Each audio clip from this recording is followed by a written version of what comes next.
ایک گھنے جنگل میں بہت سے جانور اور پرندے خوشی سے رہتے تھے۔ اسی جنگل میں چڑیوں کا ایک خوبصورت خاندان بھی رہتا تھا۔ وہ چھوٹی اور معصوم چڑیاں ایک درخت پر اپنا گھونسلہ بنائے بیٹھی تھیں اور دن رات اپنے بچوں کی پرورش میں مصروف رہتی تھیں۔ چڑیوں کا یہ خاندان بہت ہی خوش مزاج اور پرسکون تھا۔ ماں چڑیا اور باپ چڑیا اپنے بچوں کا بہت خیال رکھتے تھے اور ہمیشہ ان کی حفاظت کرتے رہتے تھے۔ مگر رات کو جب اندھیرا چھا جاتا تو انہیں کبھی کبھی خوف محسوس ہوتا تھا، کیونکہ ان کے پاس ایسی کوئی روشنی نہیں تھی جس سے وہ رات کے وقت اپنے گھونسلوں کو محفوظ بنا سکیں۔ ایک دن چڑیا کا خاندان اپنے گھونسلے میں آرام کر رہا تھا کہ اچانک زبردست آندھی آئی۔ ہوائیں تیز تھیں اور اندھیرا اتنا تھا کہ کچھ نظر نہیں آ رہا تھا۔ چڑیوں کو اپنے بچوں کے لیے خوف محسوس ہونے لگا کہ کہیں ان کا گھونسلہ ٹوٹ نہ جائے۔ وہ شدید پریشان تھے کہ ایسے اندھیرے میں کیسے بچاؤ کریں اور کس سے مدد مانگیں۔ اسی جنگل میں کچھ جگنو بھی رہتے تھے۔ جگنو اپنی روشنی کی وجہ سے خاصے مشہور تھے۔ رات کے وقت وہ اپنے جسم سے روشنی خارج کرتے تھے جو اندھیرے میں روشنیاں بکھیرتی تھی۔ جب جگنو نے چڑیوں کو اس طرح پریشانی میں دیکھا تو ان کے دل میں ہمدردی پیدا ہوئی۔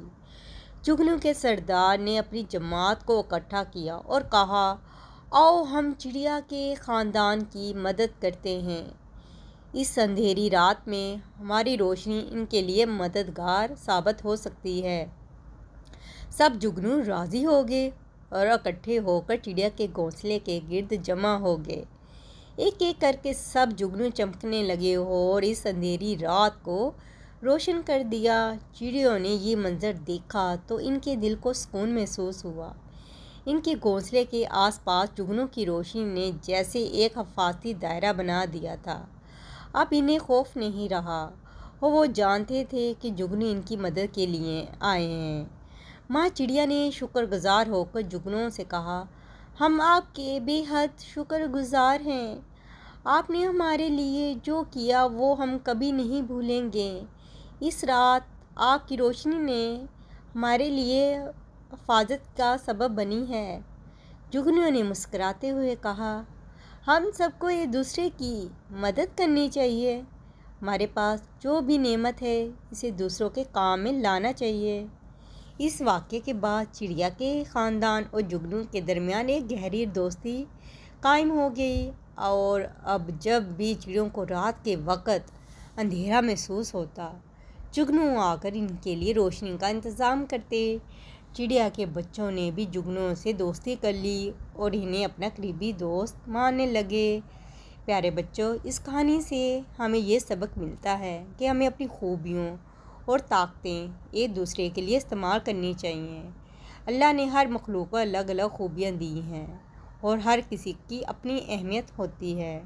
پیارے بچوں، امید ہے کہ آپ کو یہ جگنو اور چڑیا کی کہانی بہت ہی اچھی لگی ہوگی۔ اس طرح کی مزید کہانیاں اگر آپ سننا چاہتے ہیں تو میرے چینل کو سبسکرائب لازمی کیجیے گا اور ایک پیارا سا لائک دینا مت بھولیے گا۔ کل ایک اور مزیدار اور چٹپٹی کہانی کے ساتھ دوبارہ ملیں گے۔